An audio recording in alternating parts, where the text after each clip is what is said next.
Salut Booktube. Je sais, on est mi-janvier et il est vraiment temps que je fasse mon dernière lecture sur décembre, puisque entre les tops, le bilan de la fin de l'année, etc., j'ai pas trop pu le mettre avant. Et pourtant ça va être des vidéos peut-être assez longues, enfin c'est sûr que je dois les découper en deux et je vais voir en fonction du temps pendant que je filme sur un certain livre. Si vous me suivez sur Insta, vous allez savoir c'est lequel, mais peut-être que je devrais faire du coup 3 vidéos avec une vidéo dédiée pour un livre, parce que si j'en parle pendant 40 minutes, ça va être compliqué de le mettre avec d'autres. Bref. Toujours est-il qu'en décembre, j'ai eu un mois de lecture absolument génial, puisque j'ai lu 11 romans, ce qui est vraiment très bien.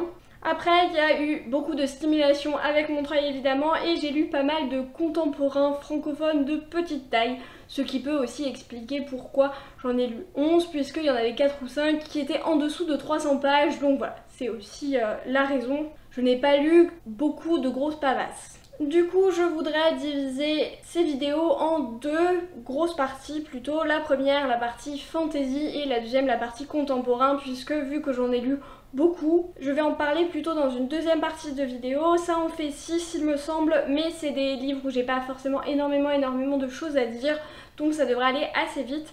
Pour cette vidéo-ci, on va vraiment se concentrer sur la fantasy.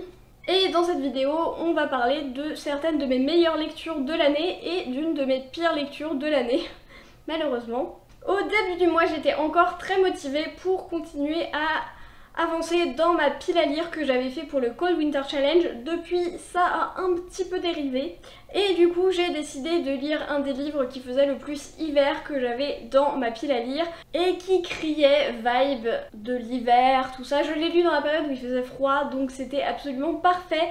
Et il s'agit de Les Sœurs Hiver de Jolane C. Bertrand, qui est publié chez l'École des loisirs. C'est un livre jeunesse qui est destiné aux 9 ans et plus. C'est vraiment un texte assez unique qui est très centré autour de la mythologie et de, évidemment, l'hiver. Dans cet univers, il y a deux hivers, la grande et la petite. Et en fait, la petite a disparu depuis plusieurs hivers et la grande est ce qui rend l'hiver si terrifiant, avec des tempêtes de neige, etc. Peut-être que c'est la grande qui s'est acharnée sur les États-Unis, qui sait. Et du coup, on va suivre un petit garçon qui va se retrouver à devoir partir à la recherche de la petite pour essayer de calmer la grande. Et donc on va suivre son périple. Et comme je l'ai dit, c'est vraiment très basé sur la mythologie, les légendes, et notamment sur la mythologie nordique, puisqu'il s'agit d'un village de vikings, et donc la mythologie nordique est évidemment omniprésente. Et je trouvais que le côté conte, le côté mythologie était très intéressant et très bien fait. L'histoire est très sympathique. Je trouve que pour ce public de 9 ans et plus, c'est vraiment parfait, c'est vraiment très gentil, très mignon, très agréable à suivre. Le personnage est très sympathique aussi. J'ai vraiment beaucoup aimé, et pour moi un des grands points positifs de ce livre, notamment de ce livre pour les plus jeunes, c'est la représentation, puisque l'oncle d'Alfred est un homme trans et il y a également une utilisation d'un pronom neutre avec le pronom ul pour mentionner les trolls qui sont donc à genre, et ça j'ai trouvé ça assez intéressant. J'ai juste un petit bémol à mettre, c'est que quand il y a le pronom ul, il n'y a pas d'utilisation d'écriture inclusive et que du coup tout est au masculin quand il y a plusieurs. Et donc voilà, c'était juste une remarque que je me suis faite. Je me suis dit que peut-être que c'était dommage de pas aller au bout, mais peut-être aussi que c'était une volonté de l'auteur. Je ne sais pas, mais voilà, je me suis dit en tout cas au passage que c'était assez dommage. En tout cas, comme vous pouvez le voir juste là, c'est un livre qui est très joli et qui est également illustré.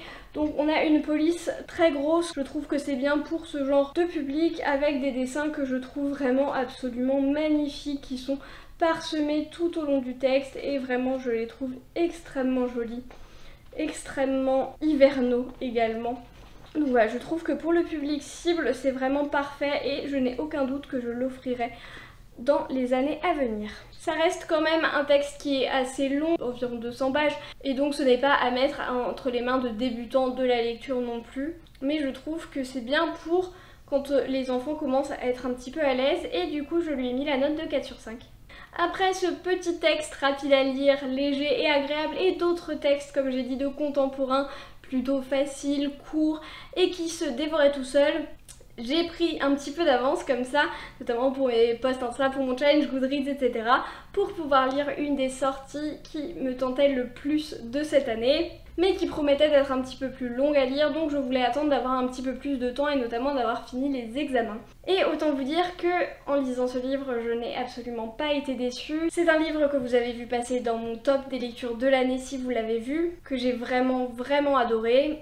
Pour toutes les thématiques qu'il aborde, pour son ton, pour les réalisations, pour la prise de conscience et pour les messages qu'il avait à apporter, mais également pour son univers, si ancré dans le réel, dans notre histoire personnelle, mais en même temps si intéressant et si bien développé.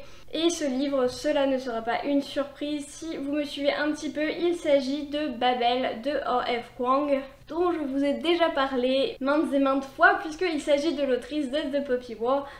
Et c'est son nouveau livre donc qui est sorti cette année.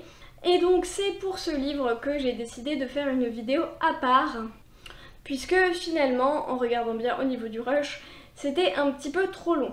Donc celle-ci va sortir incessamment sous peu, je vais poster ma deuxième partie des dernières lectures, puis ce sera Babel, donc dans une semaine en gros ce sera sorti, ne vous inquiétez pas. Mais vraiment j'ai adoré ce livre, c'est un coup de cœur absolu. Pour en savoir plus, ce sera du coup dans la vidéo dédiée. N'hésitez pas à vous abonner si ça vous intéresse, évidemment. Et du coup, comme c'est un livre qui m'a pris un petit peu de temps parce que il est assez dense, il est assez long à lire quand même, c'est pas le truc qui se binge en une journée, j'avoue. On se retrouvait vers la fin du mois parce que entre temps j'avais du coup dérivé un petit peu de ma pile à lire, j'avais lu des trucs de Montreuil, etc. Voilà, je m'étais égarée un petit peu par-ci par-là, on va dire. Et du coup on arrivait à la fin du mois et je n'avais toujours pas lu les lecture commune de Explora-Livre. Donc j'ai attaqué les deux à peu près en même temps puisqu'il y en a un que j'ai écouté en audio et un que j'ai fait en papier. Et il y en a un qui a été beaucoup plus concluant que l'autre. Je vais commencer par le positif pour éviter de rager tout de suite. Et il s'agit, je pense sans surprise, de Trois Lucioles, donc le tome 2 de Capitale du Sud de Guillaume Chamanadian, qui est paru aux Forges de Vulcain, qui fait partie de la double trilogie La Tour de Garde, qui est également avec Capitale du Nord, qui est écrit par Claire Duvivier et que nous lirons prochainement avec Explora-Livre également. Nous avions fait également pour Explora-Livre le tome 1 en novembre, nous avions fait un live complet dessus, nous avons également un live complet sur ce tome 2. Évidemment, je ne vais pas vous parler en détail de ce qui se passe là-dedans puisqu'il s'agit évidemment d'un tome 2, mais pour vous faire un petit résumé du tome 1, on va suivre le personnage de Nox qui est un jeune homme qui est affilié au duc de la Kawon. Kouwan, je ne sais jamais comment on le dit. Donc on suit le jeune Nox qui est un jeune homme très connu par les chansons et par les mythes, qui est au service du duc de la Kawon dans la cité, donc qui est une ville immense et très dense, qui est séparée en plusieurs duchés et qui est un modeste commis d'épicerie, mais qui va se retrouver au centre de manipulations politiques et de complots, de tentatives d'assassinat, de trahison, etc. entre les différents ducs. Et tout ça va un petit peu partir en couille et du coup il va se retrouver plongé là-dedans même si lui n'a pas envie fondamentalement et il préférerait juste être tranquille, le petit commis d'épicier de la cité, et il serait beaucoup mieux comme ça. Et c'est ça que je trouve très intéressant dans cette saga, et surtout dans ce tome 2 encore plus que dans le tome 1, c'est ce côté du narrateur un petit peu externe à l'histoire, puisque Nox n'est pas du tout au centre du complot politique, en fait il est vraiment à la marge, il se retrouve embrigadé là-dedans, mais en fait on suit finalement plutôt sa vie. Je pense que 70% du livre, ça va être sa vie au quotidien, son travail de commis d'épicerie, les amis qu'il peut avoir, les gens qu'il va rencontrer, ses relations, ses interactions, etc. Et en fait, avec tout ça, il va se retrouver embrigadé par-ci par-là, dans des machinations un petit peu plus grandes, de grande ampleur, mais ça n'occulte jamais en fait cette vie au quotidien. On a une balance qui est très bien respectée, qui est très bien faite dans le sens où on nous donne assez d'informations pour qu'on ne soit pas frustré, mais en même temps pas énormément pour qu'on n'ait pas l'impression qu'on soit maître des règles du jeu, qu'on soit maître de la situation, puisqu'on ne l'est pas du tout, et Nox ne l'est pas du tout non plus. Il subit un petit peu, même s'il prend des décisions, il réfléchit énormément. C'est une autre des choses que j'aime beaucoup dans ce personnage, c'est que c'est un personnage très intelligent, qui prend des décisions réfléchies, mûries, et qui sait y faire avec les gens, qui sait comment finalement les manipuler, comment leur faire un petit peu ce qu'il a envie, et voir à travers ce que les gens lui disent. Et donc ça, c'est vraiment quelque chose qui est assez sympa, et qui change de certains livres, notamment celui d'après.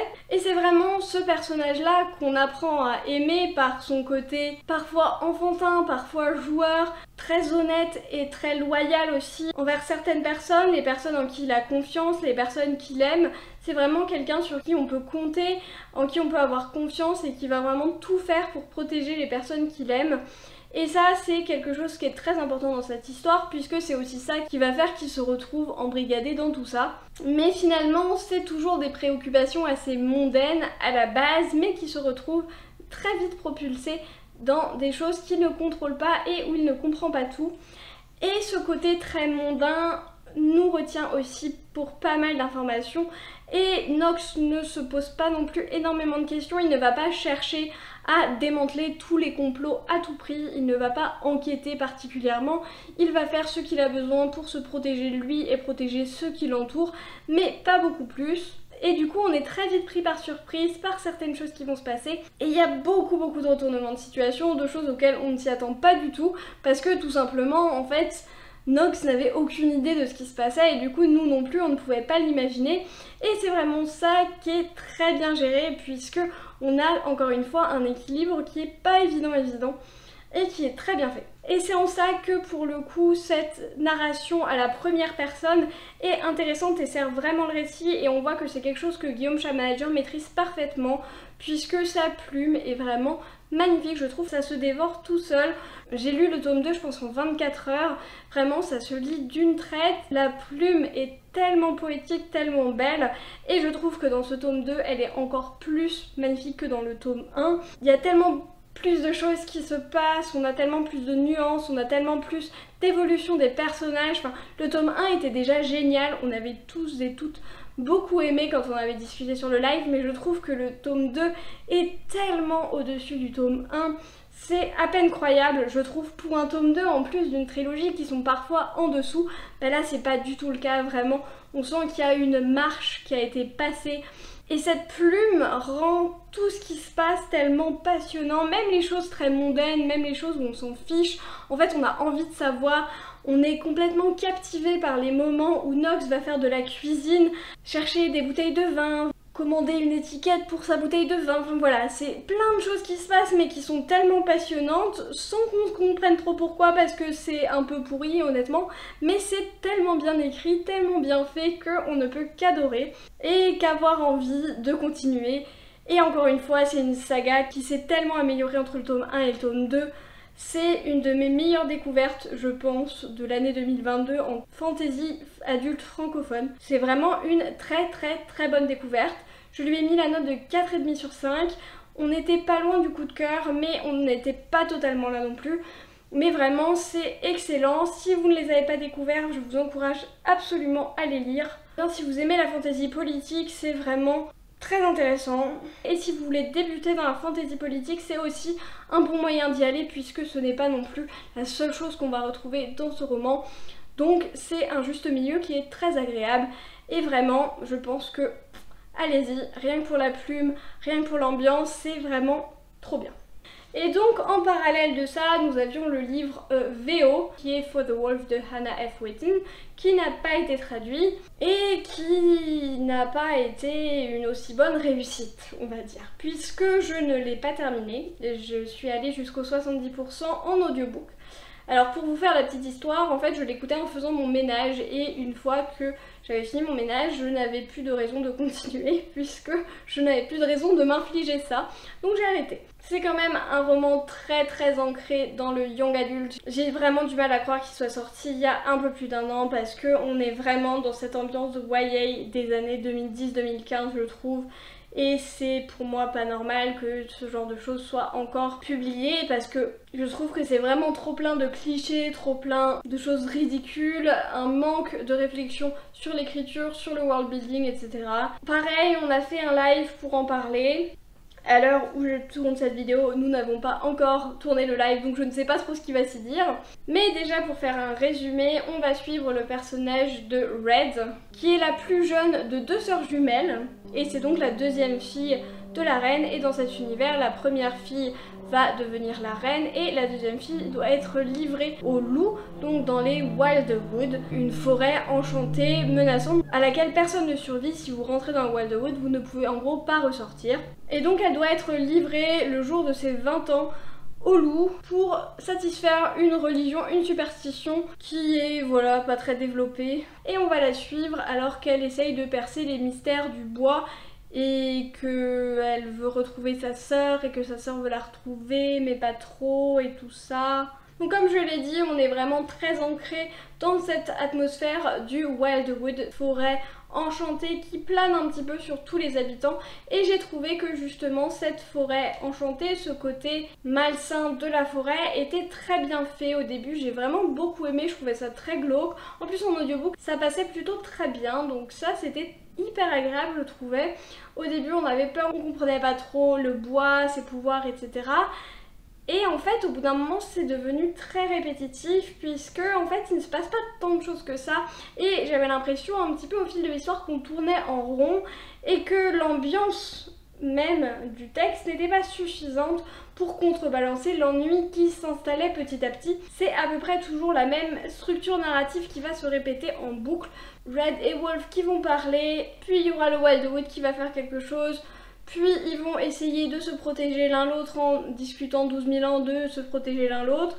Puis il va y avoir une menace encore plus grande qui va arriver. Ils vont gérer la menace et on va retourner au début. Et en fait ça tourne vraiment en boucle comme ça. Et j'ai trouvé ça en fait pas intéressant. J'ai trouvé qu'il n'y avait rien dans l'histoire et même dans le côté fantasy, que c'était en fait très vide. Il n'y a quasiment pas d'explication sur l'univers. Sur le système de magie, vraiment, on n'y comprend rien. En fait, on n'a aucune information, rien ne nous est donné. Je n'ai pas de souci avec les livres où on doit un petit peu comprendre par nous-mêmes, où on doit déchiffrer le monde.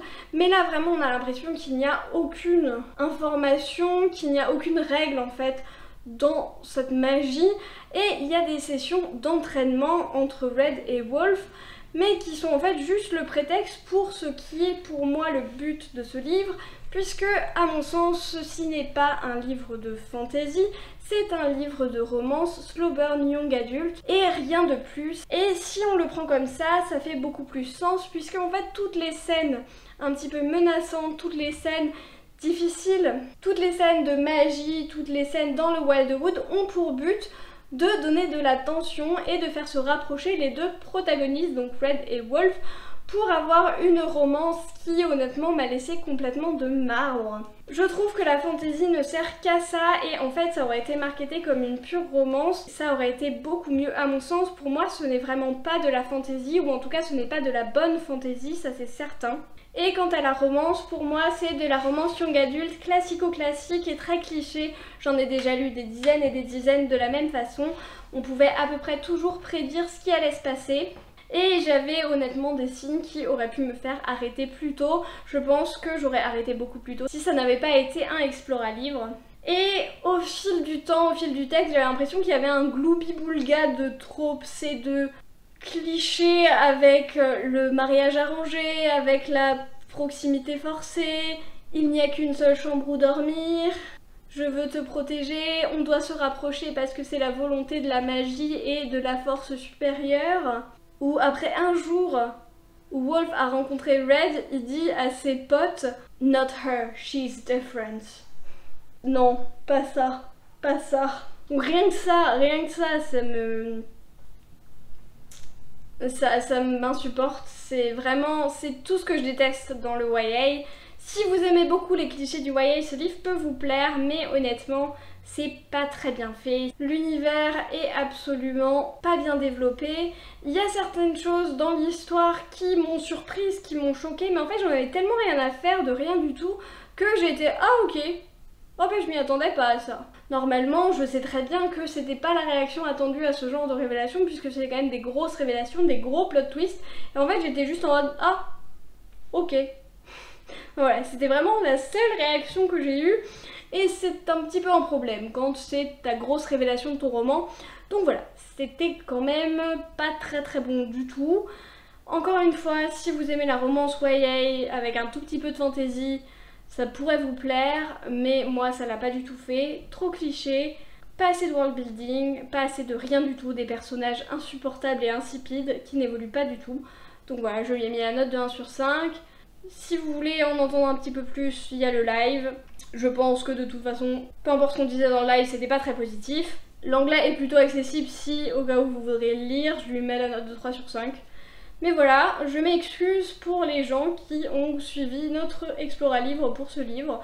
C'était vraiment nul, mais j'espère que les prochains seront mieux. En tout cas, on a choisi des choses un petit peu meilleures, je pense. Donc voilà, restez quand même s'il vous plaît. Ça peut arriver évidemment d'avoir des mauvaises lectures. Ça nous ferait très plaisir que vous reveniez pour d'autres Explora livres. Et si vous voulez en savoir plus sur les prochaines lectures, les prochains Explora livres et tout ce que j'ai à dire, n'hésitez pas à vous abonner, à mettre les notifications si ça vous intéresse. Je reviendrai donc pour la deuxième partie des dernières lectures avec les contemporains et enfin pour la review dédiée à Babel. Donc en attendant, on arrête tous de procrastiner, on va prendre un livre et moi je vous dis à la prochaine.